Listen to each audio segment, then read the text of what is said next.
Welcome. This is Dr. Joe Connor, and I'm glad you can join us. This is some historic time that we're taping this particular program. This is actually the last time we're going to be taping in our present studio before we move to the new facilities. And I want to take this moment to give us some kind of historical context on what's happening in the area, and also give you a shared glimpse of what's going to be happening in the future with some of the things and educational programs I'm working on. And this particular program came about from a conversation with a colleague of mine from New Jersey, Lesley Gist. She was a guest on our program about a couple of years ago. She wrote the book, The Gist of Freedom, talking about the Underground Railroad. When talking to Lesley the other day, we were talking about fundraising campaigns she's going on, and then she shared with me some of the things that are happening and seeing how we might collaborate on some projects. So this particular segment this episode, I should say, of the Connor Bubble, has about 3 different segments, and all of them are going to be tied in together with clips from YouTube and some still shots, give some historical context. But we want to first mention some things that are happening locally here. I'm a professor at Pasadena City College, and a lot of interesting things are happening in that historic college. One of the things is the movie 42 is now out, featuring the life of Jackie Robinson, who is an alumnus of Pasadena City College before he went to UCLA and before he made history in breaking the color line in professional baseball.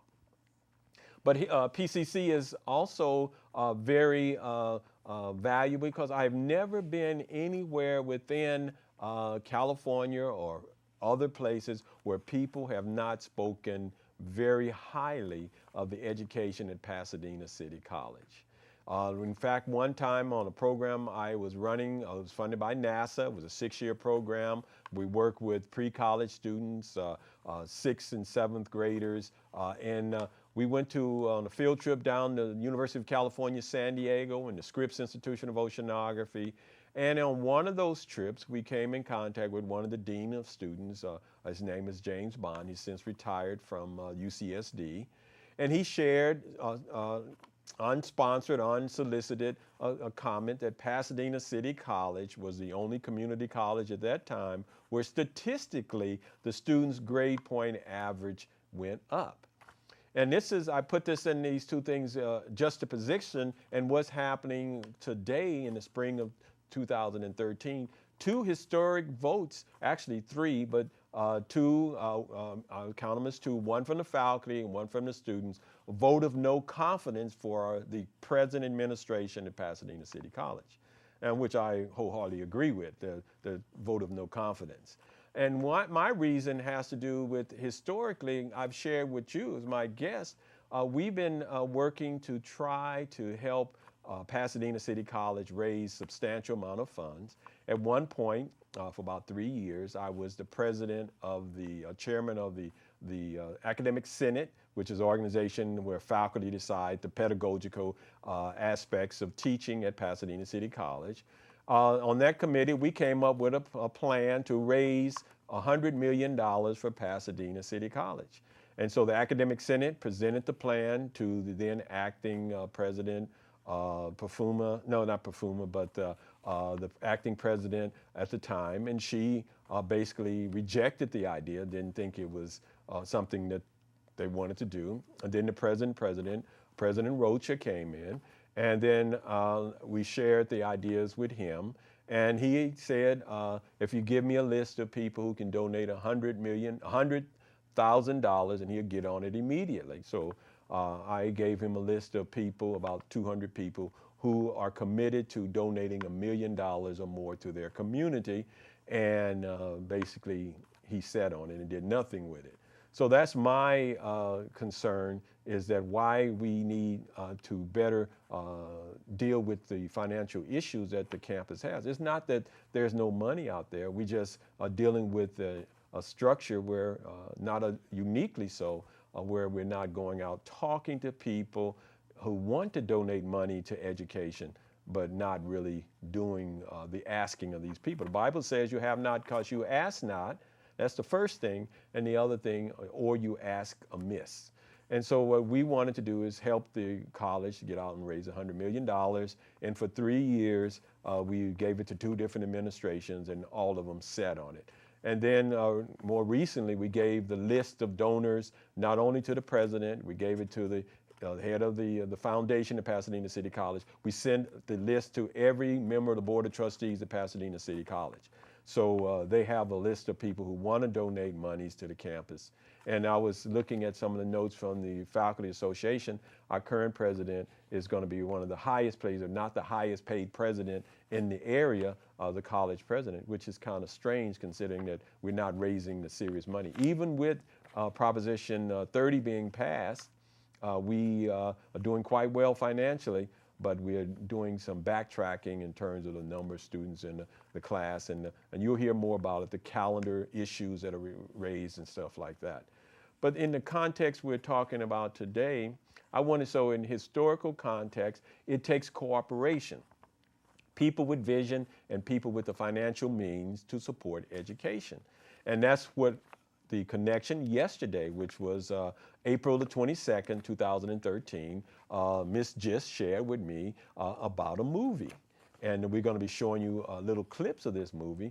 And what I want to do is, once the engineers are ready, I want us to show the first clip of 3 gentlemen that I want to start off our historical context to be talking about some issues that will encourage you and not be discouraged about the possibilities of helping schools raise the funds that they need. As the engineers are queuing up that picture, we noticed that we have 3 gentlemen. The one in the center, of course, is Frederick Douglass. And then this is going into some of the video clips, or some of the aspects of it. These are different aspects of some of the programs that Lesley Gist is working on, showing the historical context that she's been working on, showing how the African American community has been engaged. That is George Washington Carver right there, and there's Paul Robeson showing you some information about the emancipation of African Americans from slavery. And then what we want to do is to talk about those things in historical context. The first one was the 3 gentlemen. The one in the center was Frederick Douglass, former slave, statesman, advisor to presidents, and the other 2 gentlemen representing the elected officials doing Reconstruction after the Civil War, in terms of how they had the right to vote. We, I should say, had the right to vote and elected many elected officials in the South. And then, so this is sort of the historical context we want to bring us up into today. We need funds, and in that time period, more so than ever, the slaves and former slaves really need a lot of support. And so the film that we're going to say in a few minutes, show you a little clips of, I'm going to read you a little excerpt so you will get the historical context of the film. And Lesley wants my help to try to bring the film to the West Coast. It's being shown on the East Coast, and we want to bring it to the West Coast and let you see it as well. But it says, the film is called The Contradictions of the Fair Hope, and it's going to be directed by Apta Murkison. She's an actress. You've seen her on Law and Order. Then also co-directed by Rockwell Macklef. It's a documentary. It's going to be premiered at the Pan-African Film Festival of the month of April. It's going to be narrated by Whoopi Goldberg. And the documentary examines the history of the Fair Hope Benevolent Society established in rural Alabama. Prior to slavery, the emancipation of the slaves, it was an effort to aid African American communities. The annual foot washing event raised funds for the descendants of the initial founders of the Free Hope, the society. The documentary examines contradictions between the original purpose and the moral ambiguousness of current events surrounding this particular event. So you can look at that. So here's a little bit of more historical discussion. July 1865, over 4 million slaves have been freed. Forced to roam the antebellum countryside, many of them are ill-prepared and unable to cope with the realities of newfound freedom. This documentary examines a little-known aspect of American history, when newly freed slaves throughout the South formed benevolent societies to respond to the abject hunger, illness, and fear of Poper's grave.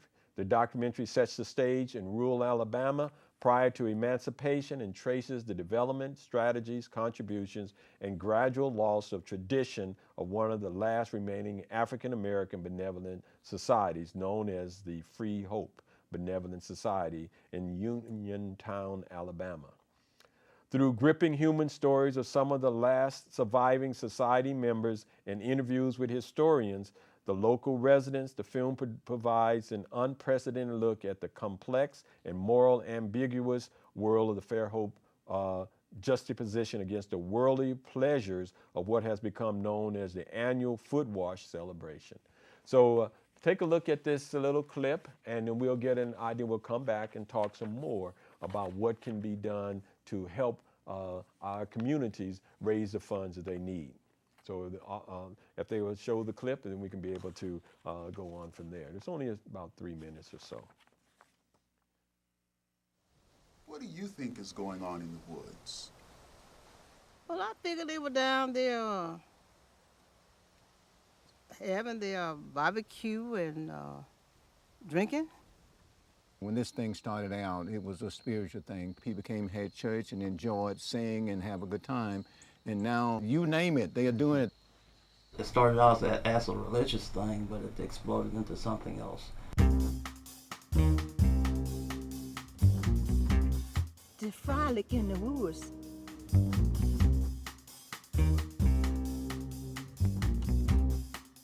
Something like that, you know, when I was growing up, wouldn't happen. If they really knew the purpose of it, I think they would probably act a little better than what they do. And if they knew the suffering that their ancestors endured, they would not dare desecrate that land. The young people be doing some everything out there, so they don't realize it's about God and religion. There's a heaven side and a hell side.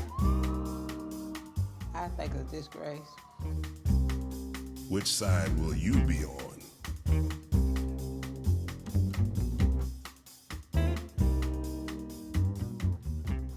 Look like they're about to let the hell part take the heaven part.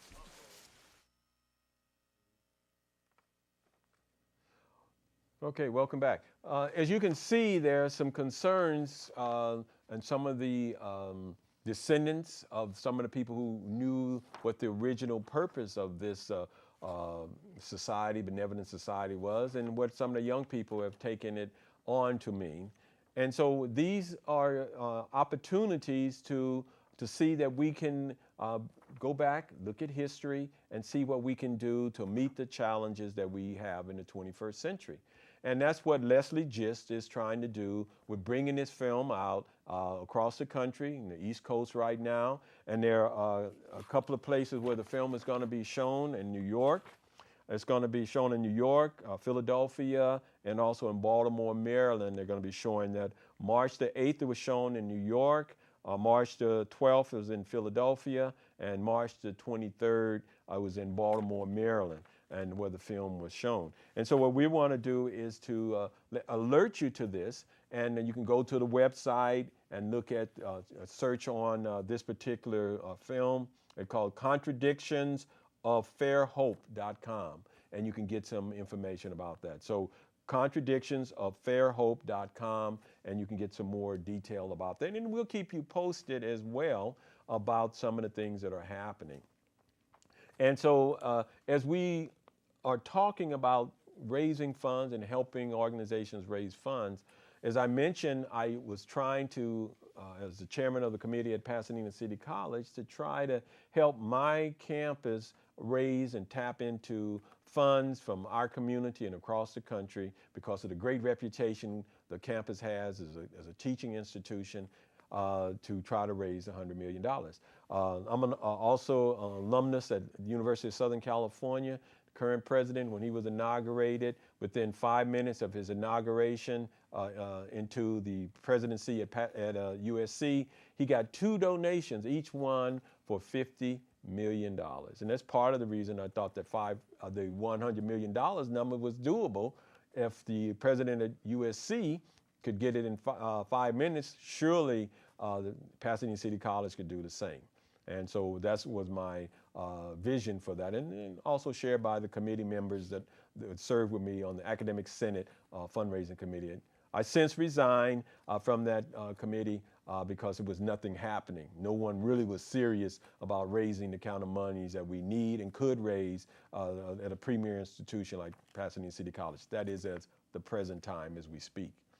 So what I did was I decided, let me see if it's me or is it just that there's not any interest in money in colleges, because I got tired of hearing people whine about lack of money. So what I decided to do is get a list of the top 100 colleges that grant AA degrees to minority students, and then to see if those presidents and directors of their foundation might be interested in some help raising money.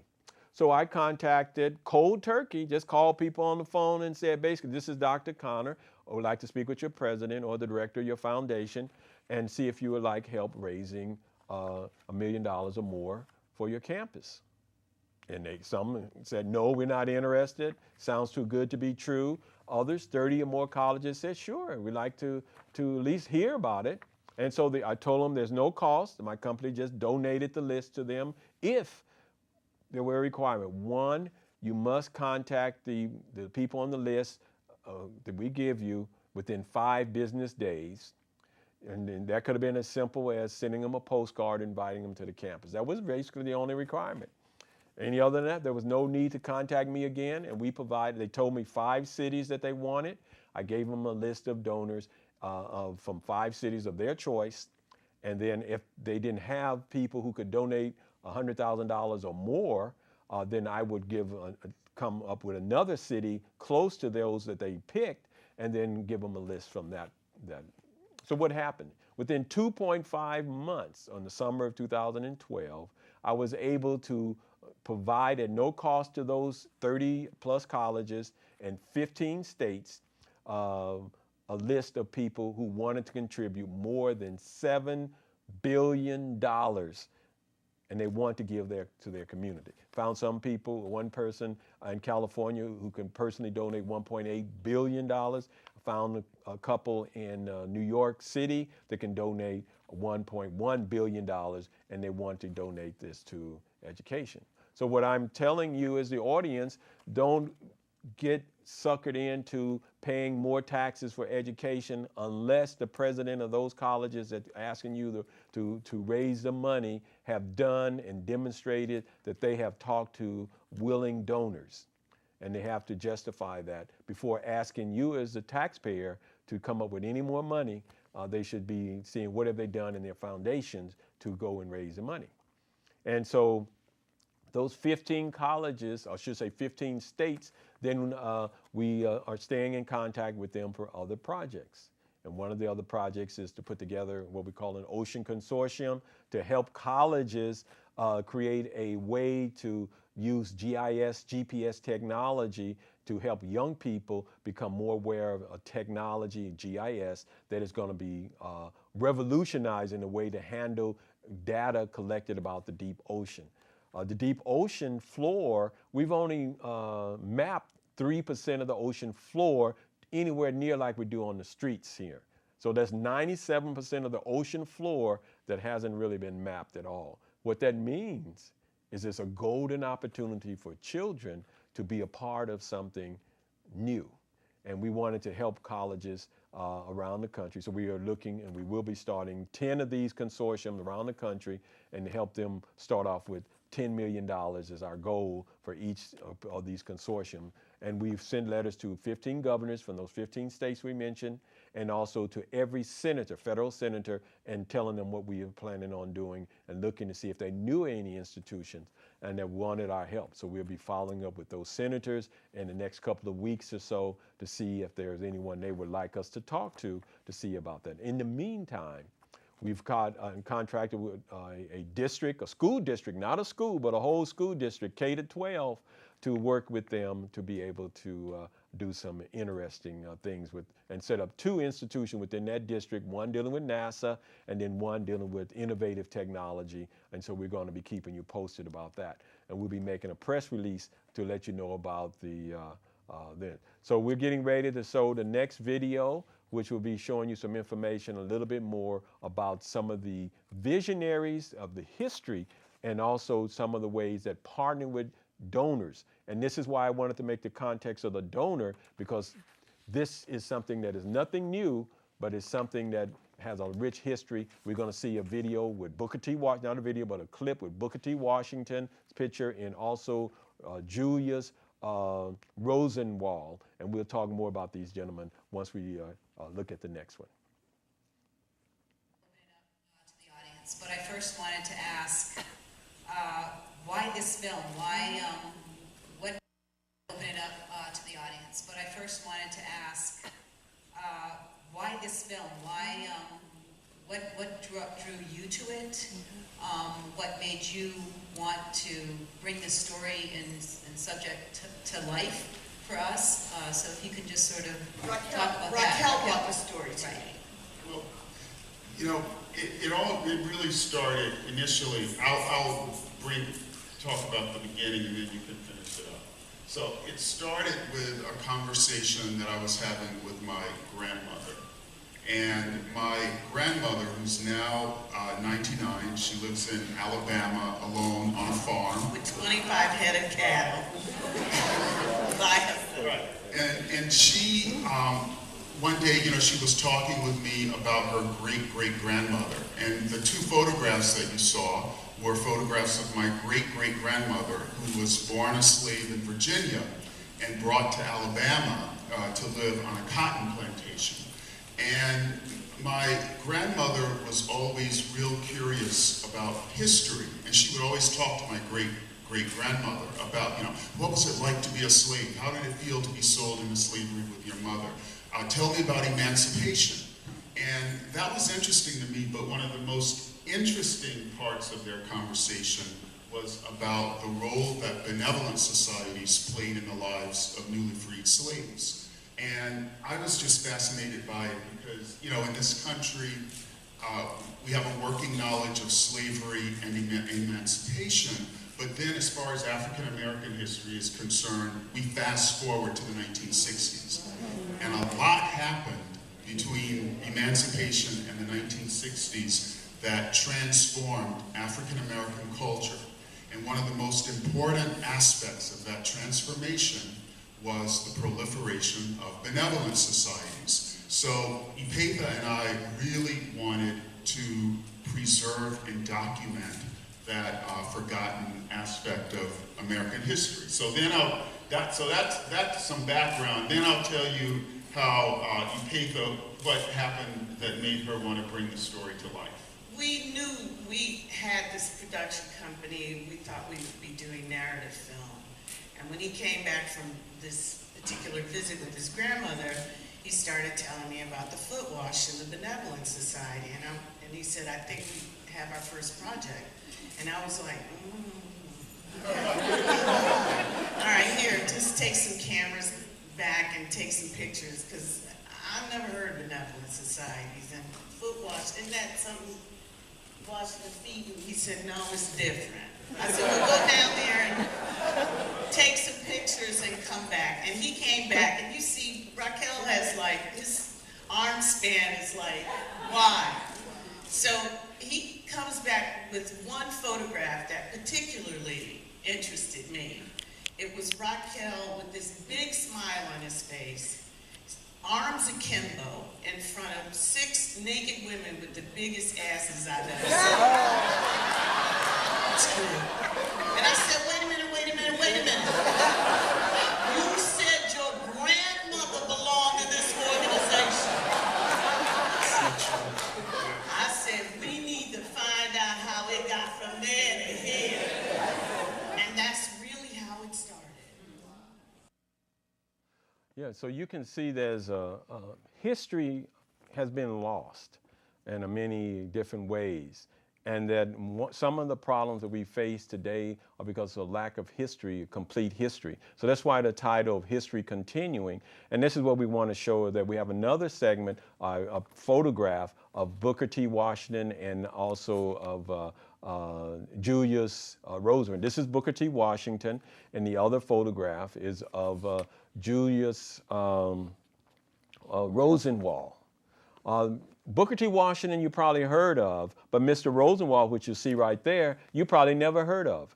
He is the one who founded the Rosenwald schools, over 5,000 schools throughout 15 states in the South, funded education. It was just phenomenal. He was president, CEO of Sears, and that he put out a lot of money and had given away during that time period before 1930s, over $60 million he gave away personally to help fund various philanthropies and build schools throughout the 15 states in the South.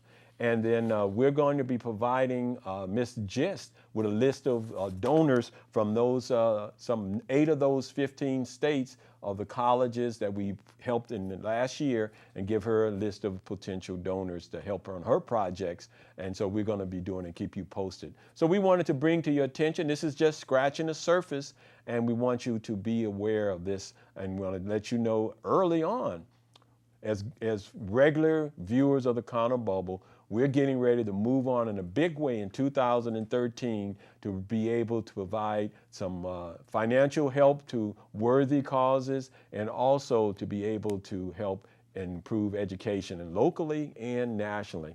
And we want to say we do appreciate you continually supporting this station and all of the excellent programs we have on the station, and just continue to support your family and your community, and you have a fantastic day. We just love you being our audience on the Connor Bubble. Thank you for watching.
Well, welcome. This is Dr. Joe Connor, the Connor Bubble, and we are very pleased that you joined us today. We have a very special guest I've known for a long time. She's a member of the same church I am in Fountain Valley, California, Jenny Jones, and we're going to be talking about some of the work that she's done recently. She's just back from Europe, and we want to hear a little bit about what she was doing over there. And before we came on the program, we were talking about all the fantastic food she's eating, mostly pizza, and I wanted to find out about some of that exotic food from over in Europe that she was eating, but she's going to tell me a lot more what she was doing.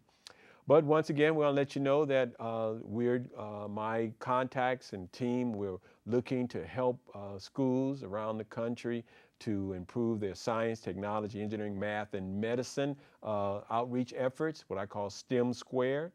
And I just want to let you know that when you hear people talking about STEM, STM stands for Science, Technology, Engineering, and Math, generally they're only talking about funds coming from one main agency, the National Science Foundation.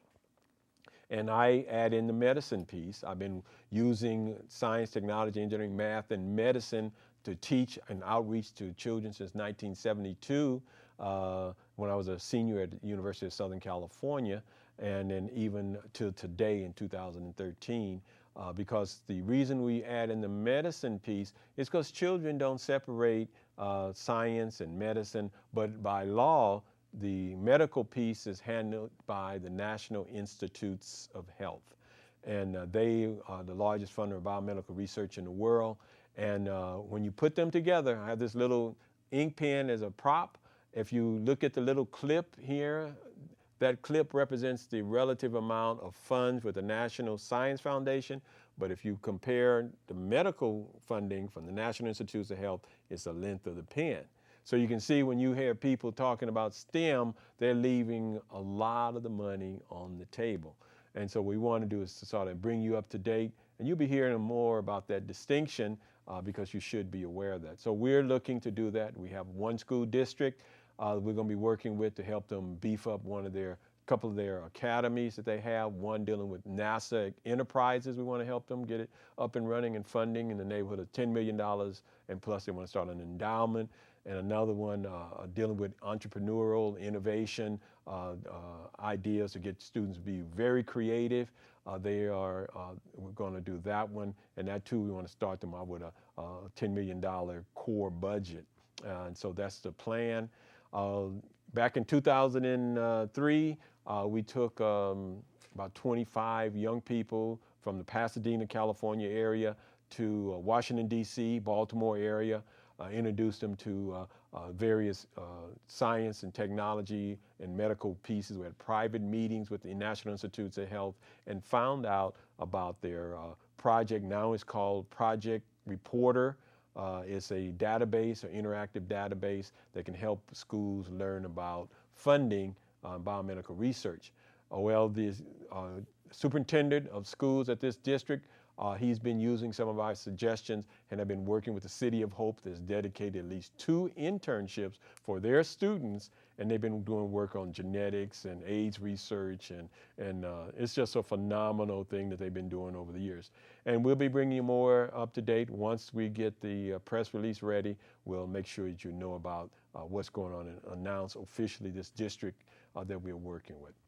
With that little background, we bring us up to what we're doing now with our special guest, Miss Jenny Jones. We've known her, like I said, a number of years. We first came and worked together on a play at our church where I played Risky Rat, where I was trying to entrap this lovely young lady in a contract instead of a contract. We were trying to trick her. And so it was really a fun time. I had a great time. I did my little Risky Rat routine, and a little child in the front row started screaming. I scared him. I was so pleased in doing that. Jenny, welcome to the Connor Bubble. Thank you for coming. Thank you so much for having me, Joe. It's great to be here. Wow, you've been helping children since as long as I've been born. Yeah. So you're just a young thing. What can I say? Yeah, we worked with about 2,000 kids in that year, 1972. We had activities going from San Diego to San Francisco. That's incredible. And so it was fun. We had a good time. We ate a lot of pizza too. And so tell us a little bit about your journey, what you've been doing, and tell me about the missionary work you've been doing in Europe and Bulgaria.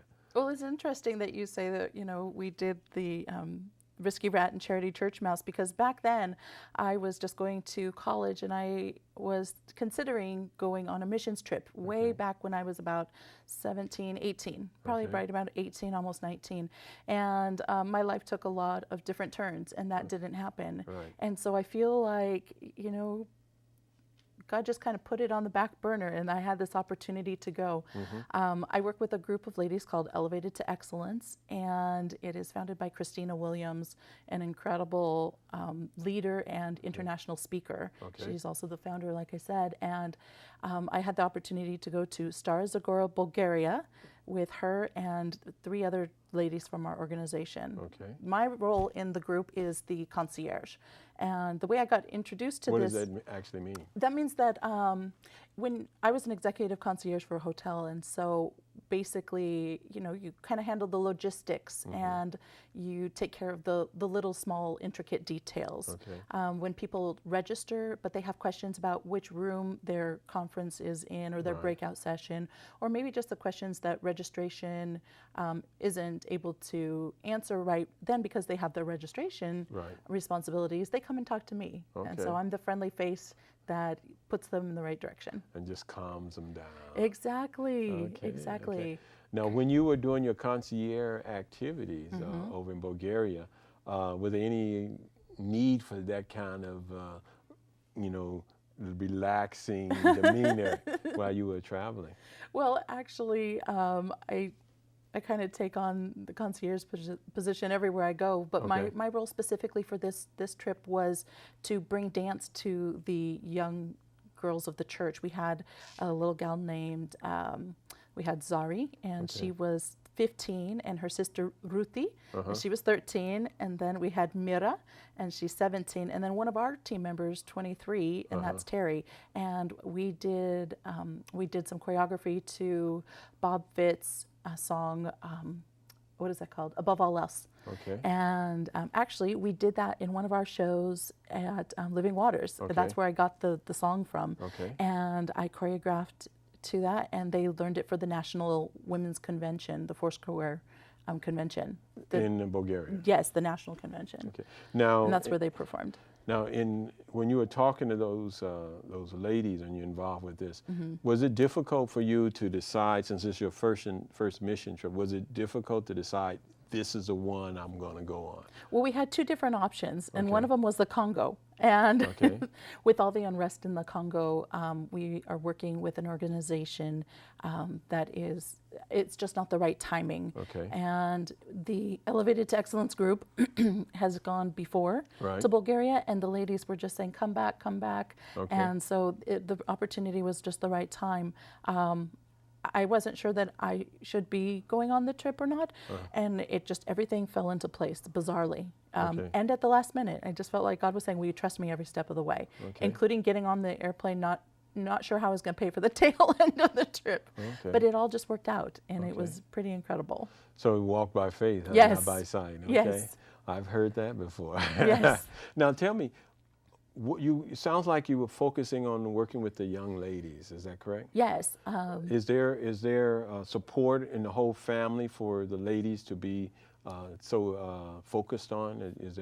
Was there a challenge there in the family structure in Bulgaria for working with the ladies? The girls in particular that I worked with were on their spring break, which worked out really well. That being said, I would have had an opportunity to work with a lot more girls, but they were on their breaks and doing their sports camps and different things. But I think it was really fun. The one thing I got really good at is we were trying to do, the steps were right, left, right, and down. And the girls were getting mixed up. So I said, okay, tell me what right is, tell me what left is. So I learned diasno is right and lavo is left. So I'd say diasno, lavo, diasno, down. And so it was a lot of fun to try to pick up phrases to relate to them. You learn any other Bulgarian words I did. That you can share on camera? Anything I could share. The hardest one for me, the one I loved is that for thank you, very casual thank you, they say merci, which is also French for thank you. And then the one that I had the hardest time learning, it was blagogodoria. Blagogodoria. You have to go down on the Okay. And that's also thank you. That is a formal thank you. That's like thank you for the gift. It's like thank you for a gift of time, or thank you for a gift of a physical gift. And we did get the opportunity to give several physical gifts. And what type of gifts did you give? Well, to Face Cosmetics, I have a connection there, and they were able to donate sample-sized lip glosses that were, I'm actually wearing it right now. And they I have donated stories about lip gloss. I remember a friend of mine from college at SC always would comment on about her lip gloss. I love to watch her lip gloss. Yeah, lip gloss is important. It is. It is. And you know, it was so touching for the ladies to get lip gloss. Christina has really great connections up in LA with jewelry, and she was able to get these, I should have worn it, these wonderful cross bracelets. They were like braided black or different colors of thread basically, or like ties, and then it had a lovely cross on it, multiple colors, clear, red, green, so lots of different jewelry options. So we gave them jewelry, we gave them what else was in there? Candies, just lots of little fun things that we took with them. And when we went to the Gypsy Church, we were able to give about 35 toys to one group of kids. So there was more than one church that you went to then? Absolutely. Tell us about that. They have about 45 Gypsy churches in the surrounding areas of Star Zagora, and that was a fun drive. We took some dirt roads into beautiful countryside, beautiful. I mean, poor people. We had multiple people driving us, but we were like, Aki, please pull over so we can take pictures. And Colleen, he pulled over so we could take some pictures too. And so what are you going to do with the pictures? You have an idea yet? We have them on Flickr right now. I'll be putting them on my website, which is jennycjones.com, and then also on my Facebook. You know. Okay, well that's good. Yeah. Because I think it's important. Since this is your first trip, and your energy and your excitement on the first trip is refreshing. I mean, it's good to hear that you're doing the good that you're doing and bringing, sharing the gospel with people and then helping them in a meaningful way. The plays, what other kind of you gave? You had the dance routine. You were helping with the girls. Gave them toys and candy. No. And we're finding out many of the so-called perfect people are not really that perfect. In fact, are very flawed, and they just have put up a good facade, like the person in Bell, and we then Medoff and all these other people thought they were the big hotshot, but they were really taking advantage of people. And so wherever you are, I think you're really sharing with people that they can be used. God can use them, and their community can help them plant flowers. Absolutely. You know? And so when you left, you were in Bulgaria, you arrived there, where did you sleep? How did you sleep? And for the 7 days, it sounded like you were always up and going. We were up and going a lot, and for me, I found that I didn't want to sleep. We stayed at a hotel. It was actually a very beautiful hotel in the city, and it was not too far away from the church where we ministered to and where the conference was. But I would stay up at night just wanting to look out at the city and soak in the fact that I was on the other side of the world, and that what were the sounds? You hear sounds. What did you see when you looked out your window? Did you see fireflies or anything? I didn't see fireflies. I saw the same stars. The one that I didn't see though was my very favorite, Orion's Belt. But I did see the Big Dipper and the North Star, and it's touching to think that. People back in America are seeing the same things, and it was funny because I had internet access, so I would be on Facebook at 4 a.m, and it was the afternoon, and people were sending messages, so it was really quite interesting. And then when we were going to bed, they were just getting up. Right. So it was a lot of fun with the time frame. Well, I enjoy hearing these stories and that you had. Now, when you arrived at the airport, and was there any challenges getting through customs, any of that kind of stuff? Or just smooth sailing? I'll have to admit that the actual challenge did arrive. It started on this side at LAX. Side, I was running late. Okay. I didn't plan for the traffic, and our schedule changed. I was supposed to be picking people up, and then I wasn't, so I thought I had more time. And the Lord's really dealing with me on my time and trying to be more punctual, because what I learned is that it doesn't honor the people around you. And I was changed, really, truly changed. Those who know me can say, oh, I hope so, Jenny. But, well, one of the things I learned with television and doing radio programs is that it's good to have the time frame because a lot can happen that last 10 seconds before you go on the air. Yes. And but you do have a finite time frame that you got to get it done. Right. And so it does help you to be more appreciative of the time and what you can get out of the time. It's amazing. Right. You know, in terms of being able to be organized. So when the American side, you got there, you checked in, and I didn't get to check in. That was the problem. I got to the counter and they said, "You're too late. You can't board the plane." The gentleman said, "We gave away your ticket, or we gave away your seat." And I said, "You gave away my seat?" He goes, "Well, I didn't give away your seat." And I said, "But the airline did." And I have a very dear friend who was there and assisting me. He went and parked my car, and he came back. He said, "What can we do to get her on that plane?" And the guy says, "Well, she can get on the plane. Her luggage can't get on the plane." So I asked him, "How much time do I have to take all of the things from this suitcase and try to put them in here?" So I had to take everything from my supposed to be checked luggage and put it in my carry-on. The two of our team members came back and took 2 carry-ons. So we got all the toys across. We got the toiletries across. It was a miracle, Joe. I can't even tell you. It was because they didn't have miracle. any material to carry on, so they came back. Right. They had the 1 carry-on, but they could take another one, and see. so Okay. it was a divine miracle through and through. And you know, despite my flaws, you know, God made it work, and I didn't have to board a plane the next day and go to Bulgaria. But the funny thing is, I was the only one who actually had clothes because the girls, their luggage got left in Amsterdam. Interesting. So I was the only one. But I had felt that the Lord was telling me, you need to repack your clothes. Like, you need to take less. And the reason is because that particular day I met a lady, Pastor Joni of the Victory Church, and she gave me the toys to take. Right. And so I said, "Oh, that makes sense. That's why I'm not supposed to have so many of my own things." I had no idea it would be so much more, that I would be less. So it was exciting transitioning. It was very exciting. What happened when your plane landed? You have any excitement like that on the Bulgarian side? Well, just the fact that the ladies didn't have their suitcases was a little bit of a challenge. And so we actually got to visit their H&M, which is an American store, and it had just opened for them, and they were so excited. So our girls went shopping, and we felt like we were in America, so they got to go shopping. And what's the currency called there in Bulgaria? lira. Lira. They have the lira. They have the lira. Okay. So are they not a member of the EU then? Right No. Now? Okay.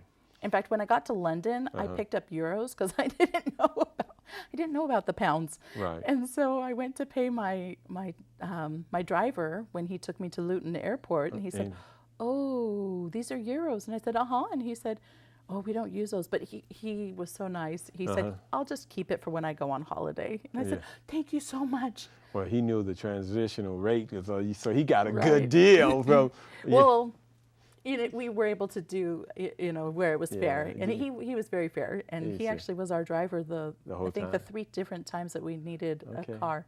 Yeah. Well, it's good to being kind and open and working with people is always the best policy. Yes. You'd be surprised you probably wouldn't be, but a lot of people be surprised what good can come from just good relationships with people and treating people like you wanted to be treated.